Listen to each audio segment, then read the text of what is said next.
Welcome to 51 Stories. My name is Johan, and this week I've written something that I've never written before. I got really into Frank Frazetta a few months ago, so I've been staring at his paintings for a while and decided to write a sword and sorcery short story. It's kind of brutal and kind of gory, and it's about a dude climbing a pyramid to kill a god. So let's get metal. Here's this week's short story titled Slayer. The gods were leaving the world like vultures lifting off a carcass. They left nothing in the dust and the rubble and the ruins of man's kingdom but thirst and hunger. A thirst for vengeance and a hunger for death. The Slayer stared up the steps of the terraced pale pyramid. The stairs ran black with centuries of blood, stretching up past the dark clouds. That was his lineage. The life force of generations of his forebears bled dry in front of their children for the pleasure of their overlords.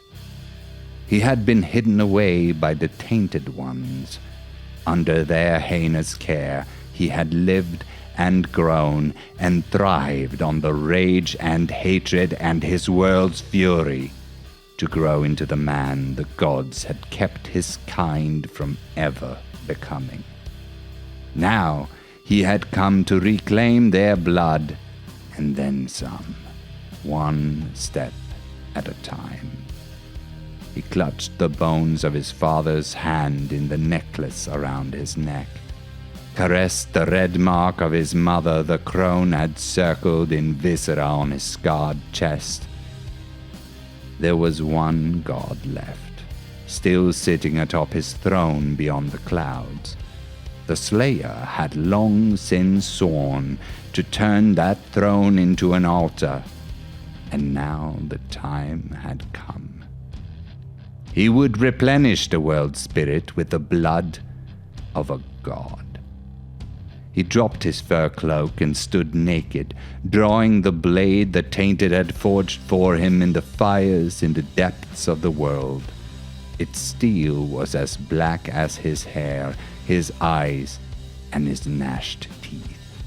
He was the shadow of the underworld, the embodiment of the darkness that had festered in the places where not even the gods dared look. He stomped down on the first step and roared. The surface of the pyramid stirred. Naked, decaying bodies covered in dust slithered across the stones. The dead rose in droves, ready to defend their master, and with them rose a putrid stench of decay.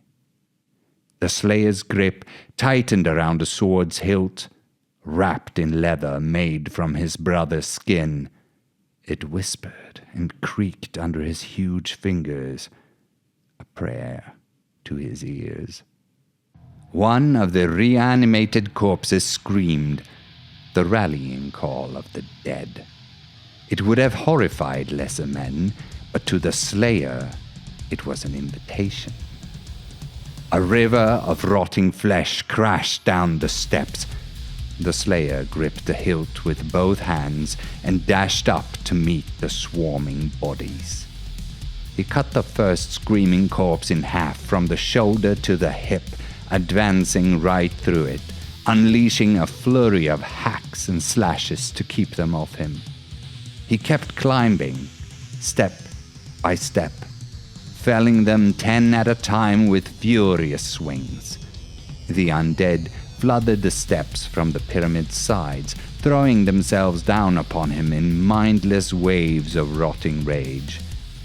Even when he stopped, his hulking frame nothing but a jagged rock in their midst, he didn't give a single inch. The dry, blackened blood beneath the soles of his feet gave him purchase, and he stood firm against the onslaught. He climbed, one step, then another, until countless pieces of rotting abominations lined the stairs like deadwood along the Slayer's path. Covered in putrefaction and stinking slime, he came to a halt beneath the ceiling of the heavy clouds. The pyramid, once again, stood silent. The air had grown thin and cold with his ascent, making steam rise off the Slayer's sweaty, lash-scarred back.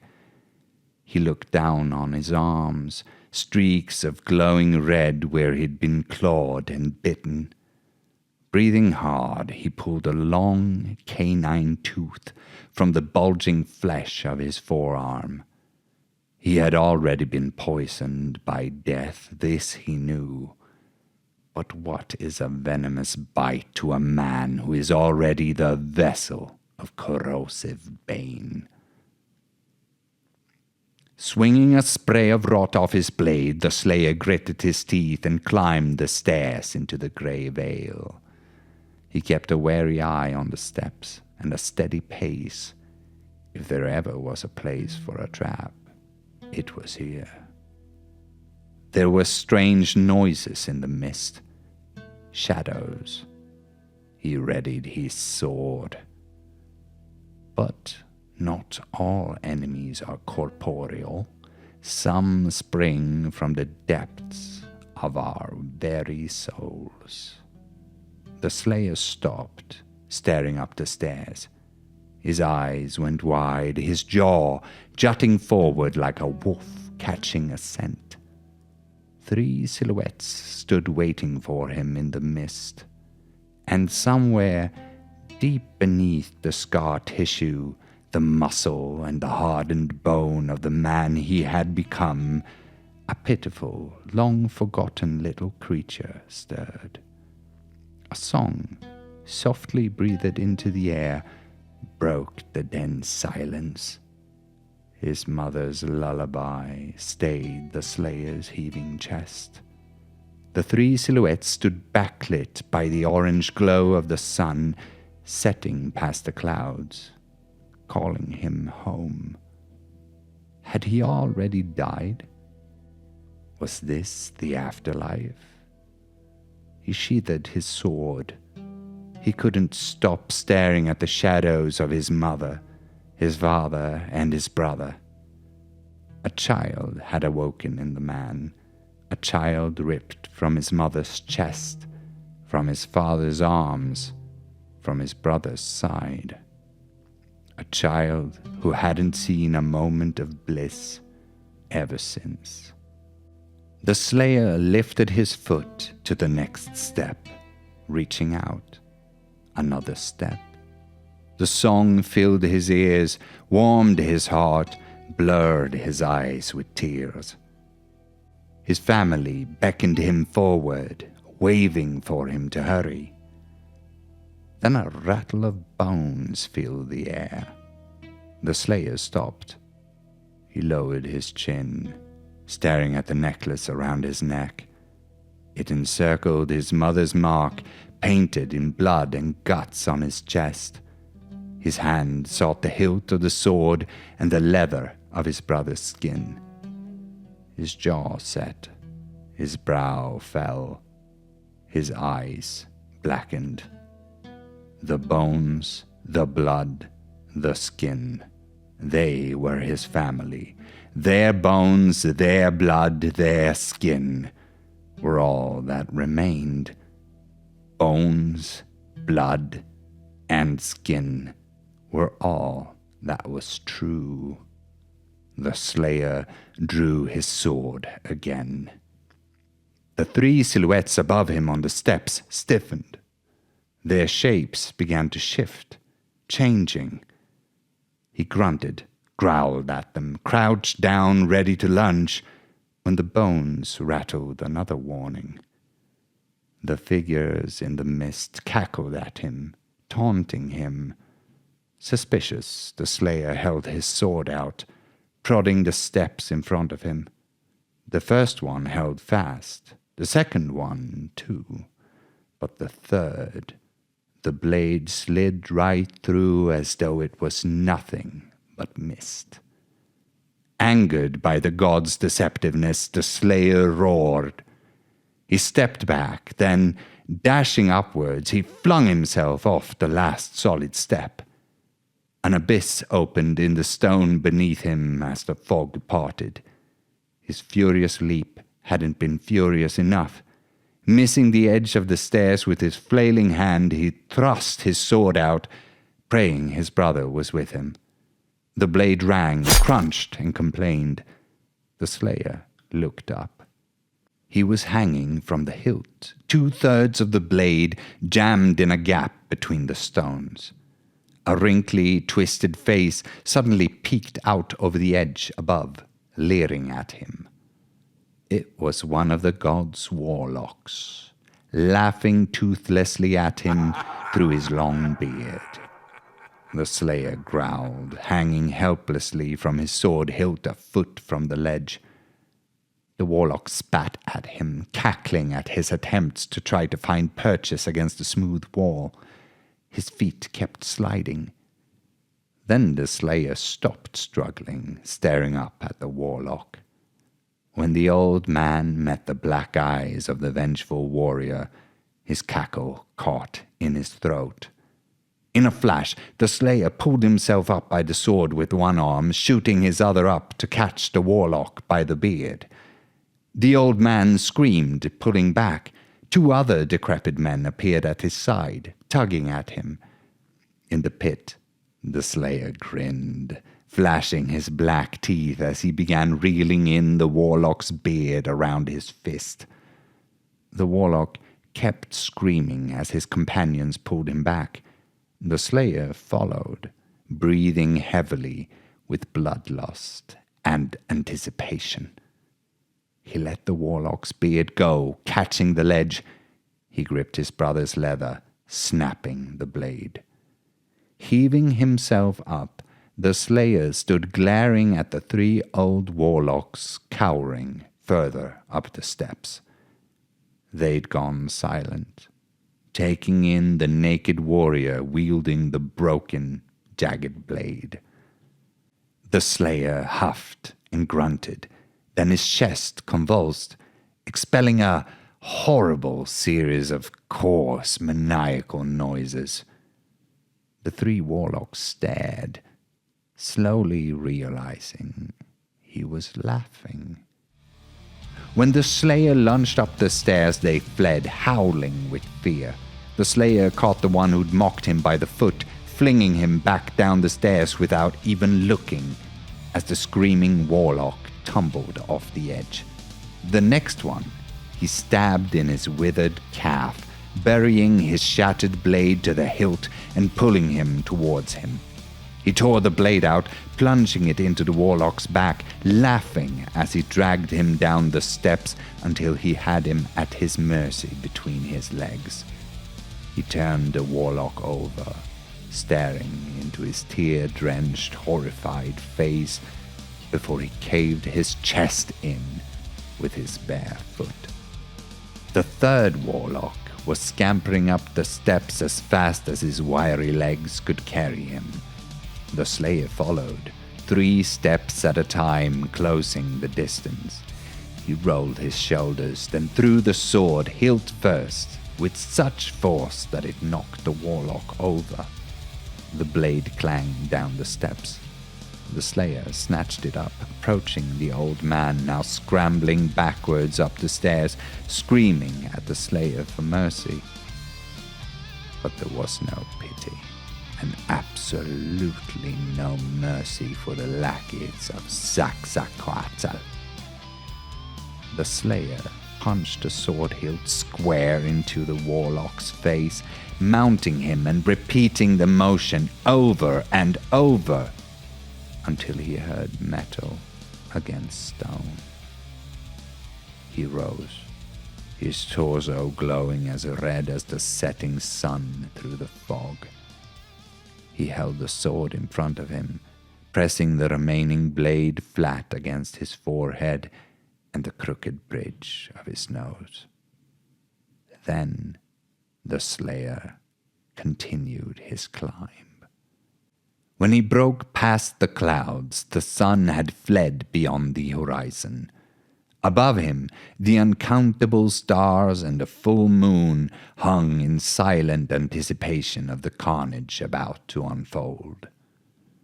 The slayer stomped upwards on his bare, blood-stained feet, the flat plateau at the pyramid's top coming into view one step at a time. In the center of his vision, a sharp, three-pronged spire split the sky. The spire rose from the backrest of a gigantic stone throne, surrounded by 4 pyramids of skulls as tall as 5 men, each with raging fire shooting out of it.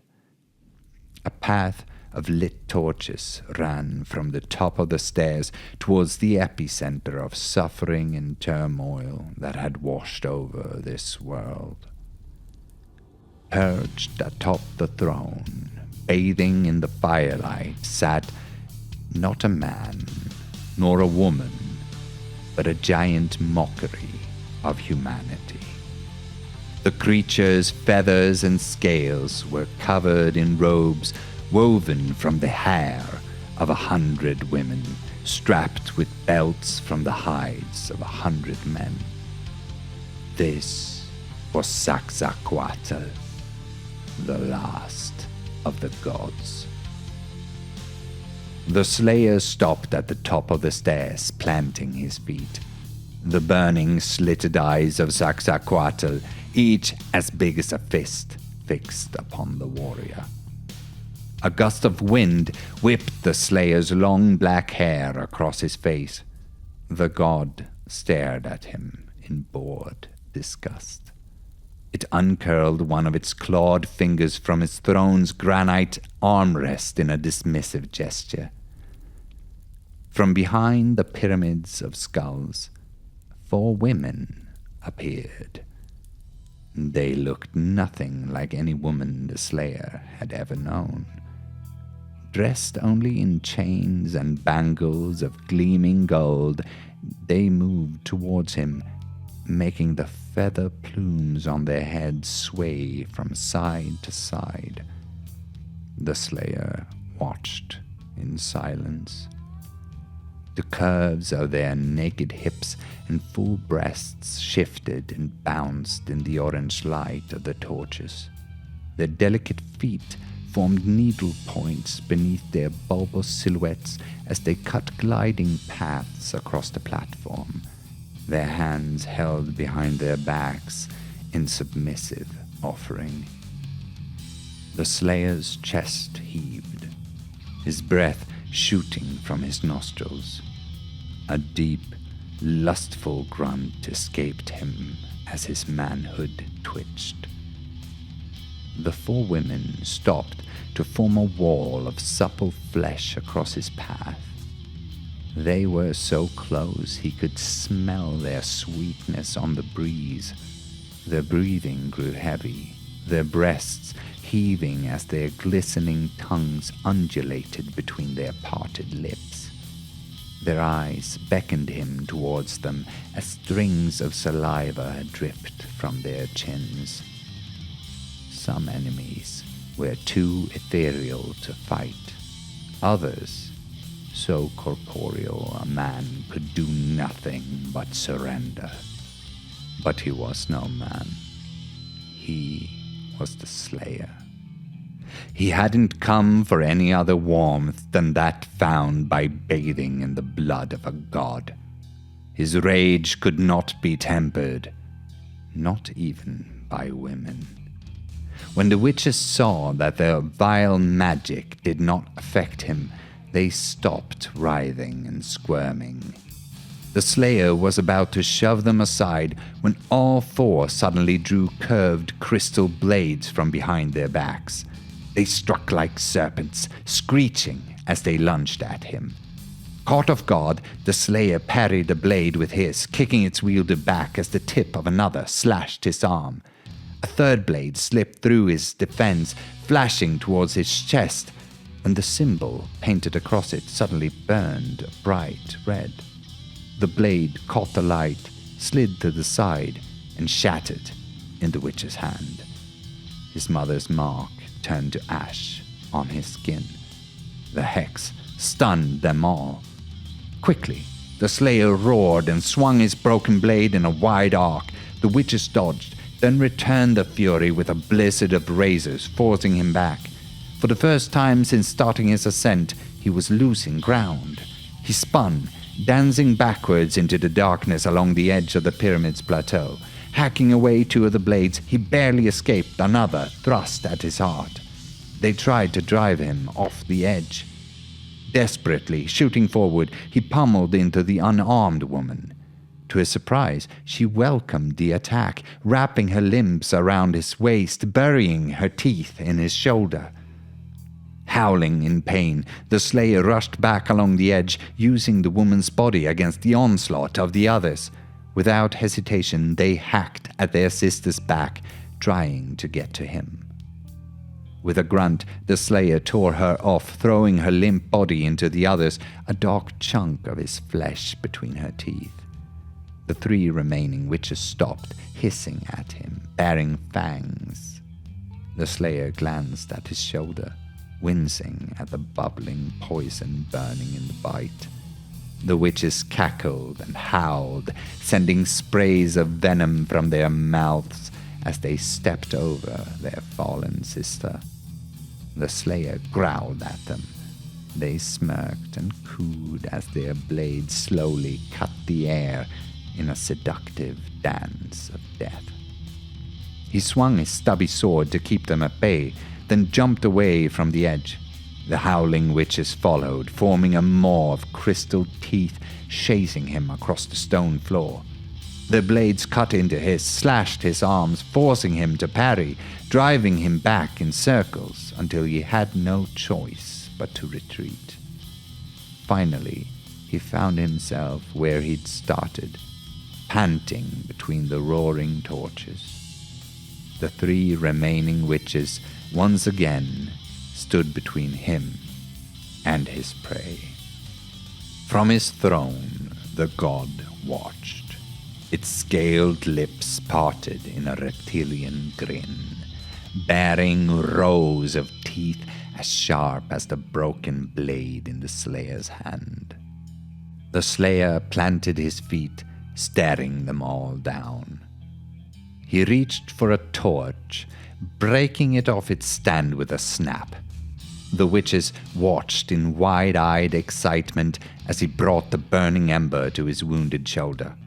With a smoldering hiss, it closed the bite, filling the air with the stench of his charred flesh and the witch's vile venom. The slayer's gaze never faltered, burning with all the furious defiance left on his despoiled world. The witches trembled, staring at the warrior, mindlessly caressing themselves. On his throne, Sax'acoatl hissed. The sound aroused the women to raise their blades and advance. The slayer stood firm, wielding the extinguished torch in one hand and his broken blade in the other. They rushed him again, but this time he saw them for the snakes they were. He'd trampled snakes underfoot since he'd learned to walk. He swung the torch into the head of the first witch, crushing her skull and sending her flying into the shadows. The second almost caught him with her blade as he hammered the sword hilt into her face, dropping her where she stood. The middle one caught his sodden foot between her breasts and slammed to the ground in a back-breaking arc. He pressed down on her as she screeched and squirmed under his weight, crouching until he could feel her hot breath on his face. Then he slowly drove his blade through her throat, turning her screams to a gurgling song of vehement hatred. As the slayer withdrew the blade, standing back up, the top of the pyramid was silent but for the roaring fires and the searing smoke surging in and out of his wide nostrils. He stared up at Sax'acoatl. The god met his gaze. The grin had faded from his abominable face. His claws clacked against the armrests. Then he rose, stretching to where the three-pronged spire lined up like a crown atop his feathered head. A tendril of smoke still rose from the slayer's shoulder. Blood trickled from the cuts and bites on his arms and legs. A tremor went through his muscles as they bulged in anticipation. Then Sax'acoatl descended. The god undid the belt strapped around his arms and his chest, letting his robe slide off his shoulders to reveal his scaled, muscular body, standing at 2 times the slayer's height.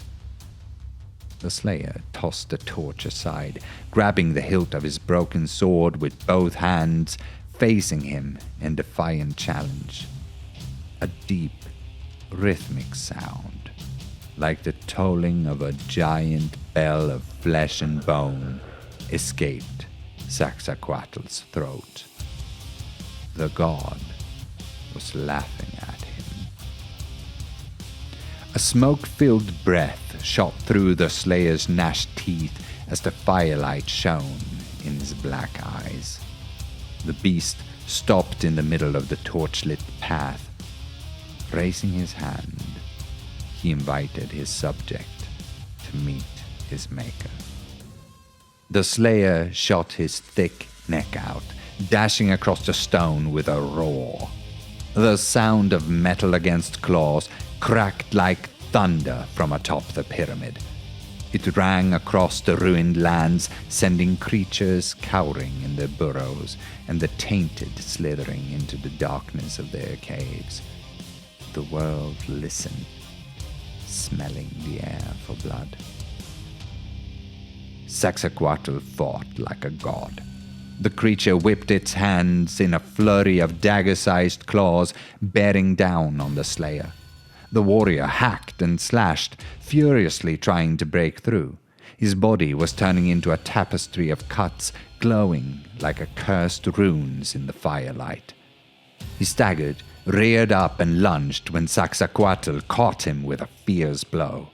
The impact sent the slayer flying back. His torn, limp body left a red trail along the pale stone as it slid to a stop at the edge of the stairs. He coughed blood onto the ground.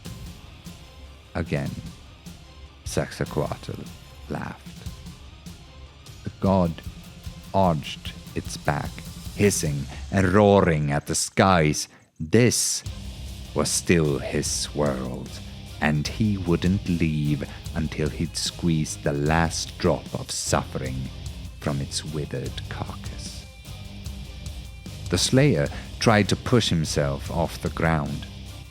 His left arm was broken. The world was a blur of pain. He stared at the glistening blood around him. It trickled down the stairs into the dry, blackened crust that had been bled from his kind. Smearing it, he sat up on his knees. He could hear Sax'acoatl hiss and leer at him, but he paid it no mind. The stone atop the plateau had been pristine. Now he'd left a red path of defiant fury to the very feet of his nemesis.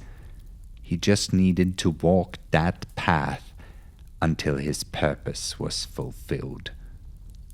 The slayer snapped the leather cord holding his father's bones from his neck. Grimacing, he wound it around his broken arm from his wrist past the elbow, tightening the knot with his teeth until he heard the bone set.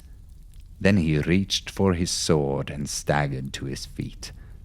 The serpent god hissed, its mouth widening to reveal its teeth. Hunger burned in its slitted eyes as they fixed upon him. Some enemies catch you off guard. Others are exactly as powerful as you expect them to be. The Slayer met Sax'acoatl's gaze, holding it fast. He wheeled his broken body forward one step at a time, picking up the pace. The monster grinned.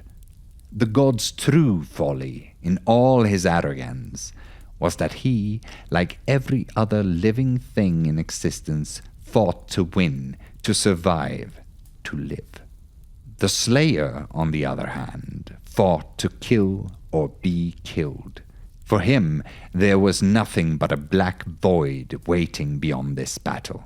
So, with a furious barking roar that tore through his larynx, he leaped headfirst into the abyss of vengeance, violence, and eternal vitriol. He snatched up one of the witch's curved blades as he ran, coming in low. Sax'acoatl leaned down, slashing his claws to catch nothing but air. The Slayer slid between the god's legs, hooking one of the thick thighs with the curved blade. Swinging himself around, he leaped onto the screaming Sax'acoatl from behind, stabbing the jagged sword through the scales. The Slayer huffed and barked, clutching a leather strap with his broken arm, pulling the sword out only to stab it in higher and higher, climbing the creature's back. Sax'acoatl roared, hissing as he tried to claw at the Slayer. Black spurts of oozing blood ran down his side. The Slayer grabbed one of Sax'acoatl's arms, hanging from it, stabbing the god in the side in a frenzied fury. As Sax'acoatl swung around trying to get to him, the Slayer buried his sword in his scaly chest, heaving himself upwards. Sax'acoatl cried in pain. The Slayer immediately thrust his hand into his gaping maw, where it was cut to shreds on the sharp teeth as he grabbed it. The slits in Sax'acoatl's eyes grew wide as the Slayer pulled himself up by his broken arm. Face to face, the Slayer let out a roaring scream of such unhinged fury that Sax'acoatl staggered back. Seizing the moment, the Slayer jammed his fingers into one of the large eyes, turning it to mush with a crunch. Sax'acoatl screamed and toppled backwards, crashing into the base of the throne. The Slayer never stopped roaring. He bashed his own skull into the scaly face of the whimpering god over and over until he heard its forehead crack. Sax'acoatl gurgled at him. The Slayer just roared. He dove down to rend strips of scaly flesh off the god's face with his teeth. He gnawed a hole through the tissue, then hammered and punched, not stopping until he could tear pieces of thick, shattered bone out with his swollen hand. Screaming wordlessly, furiously, primally, the Slayer stuck his fingers into the skull of the god and tore the soft, slimy mess of his brain from its demonic temple, shoving it into his mouth, one handful at a time. He didn't stop until his nails scraped the bone. Only then did he trust that the god was truly slain. The Slayer undid his mangled hand from the creature's jaws. He sat back on the still chest of the giant, breathing through his teeth, drooling blood and grey matter onto the corpse of his enemy.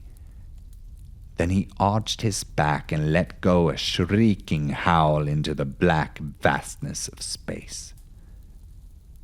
He reclaimed his sword, and cradling his ruined arm, he slid off the giant corpse, staggering down off the sacrificial altar of his making. He stopped at the edge of the top of the bone-white pyramid, dropping to his knees to stare into the skies. He knew in his still raging heart that the other gods had heard him, that they had sensed every crunching hit of his primal rage, and that they were afraid. In his remaining hand, he gripped a sword hilt wrapped in his brother's skin. With it, he traced his mother's mark on his chest. Then he raised his left arm, pressing his father's bones against his gore-stained chin. He had never expected to survive this world. The crone had told him that if he did not slay the god, his soul, like the souls of all of his kin, would be offered to the afterlife in trade for Sax'acoatl's eternal life. Now he would join his family, knowing that he'd ripped eternity from the claws of a god. With the Slayer's final breath, he roared a vow that echoed across the barren wastes of his world, a promise that if the gods ever returned, then so would he. And then he would slay them all.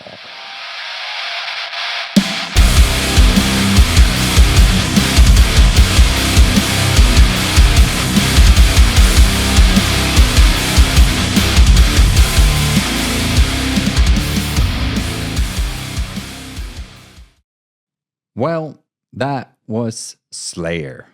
I hope you enjoyed that one. Like I said at the start, this is very different for me. I've never written something like this. The like Robert E. Howard sword and sorcery type fantasy has never appealed to me. But I think I found like a way into it, and I just fucking put heaps of symbolic bullshit into it, and it was really fun to write. It's so dumb that it just, yeah.